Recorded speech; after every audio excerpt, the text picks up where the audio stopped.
அடா பாருங்க, நான் கலெக்டர் வண்டி மட்டும்தான் நிற்கிதுன்னு நினச்சேன். பார்த்தீங்கன்னா ப்ராஜெக்ட் டைரக்டர்னு ஒரு வண்டி நிற்கிதுங்க. இதுவும் 3/4 மணி நேரமாக நிற்கிது. கேட்போம் ஆன் பண்ணி தான் வச்சுருக்குமான்ட்டு. வண்டி ஆனில் 3/4 மணி நேரமாக இருக்குது. ஆனில் தான் வச்சுருக்கணும்னு ஏதாவது சொல்லியிருக்காங்களா உங்களுக்கு இன்ஸ்ட்ரக்ஷன் ப்ராஜெக்ட் டைரக்டர்? இல்லையா? அப்புறம் ஏன் 3/4 மணி நேரம் ஆனில் இருக்குங்க வண்டி? ஆமாங்க, நான் அங்கே தான் உட்காந்துட்டு இருக்கிறேன். 3/4 மணி நேரமாக பார்த்துட்டு இருக்கிறேங்க. சரி. மக்கள் வரி பணத்தை இப்படி ஏன் வீணாக்குறீங்க?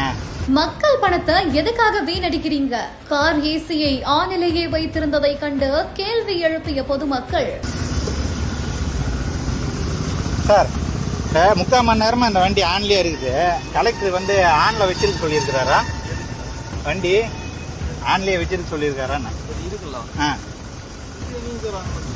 இப்பதான் ஆஃப் பண்ணீங்க நீங்க. இந்த வண்டி ஆன்ல இருந்தது பாருங்க. ஏசி இருக்குது. ஆமாங்க, 3/4 மணி நேரமா ஆன்ல இருந்ததை பார்த்துட்டு தான் நான் வீடியோ போட்டிருக்கிறேன். நீங்க ஆமா போட்டேன். அதனால உங்க கலெக்டரு வர்ற வரலும் ஏசி ஆன் பண்ணி தான் வச்சிருக்கணும் அப்படின்னு ஏதாவது இருக்குதான்னு கேட்குறேன். அதான் நான் வண்டி எங்கேருந்து எவ்வளோ நேரத்துக்கு எடுத்ததுங்கிறது என்கிட்ட ரெக்கார்டு இருக்குது.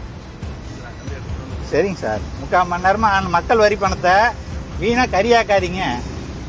கலெக்டர் இன்ஸ்ட்ரக்ஷனாகவே இருந்தால் கூட நீங்கள் கரியாக்காதீங்கன்றேன். உங்களுக்கு ஒரு பொறுப்பு இருக்குது தனிப்பட்ட முறையில். இல்லை, நிழல் அங்கேயும் இருந்தது. நீங்கள் வண்டி எடுத்தபோது நிழல் இருந்தது. சென்னை ஹீட்டா எஸ்கேப் பண்ணுங்க. சன்னை விட ஃபன் அதிகம். விஜிபி யுனிவர்சல் கிங்டம்க்கு வாங்க, ஃபன் பண்ணிட்டு போங்க.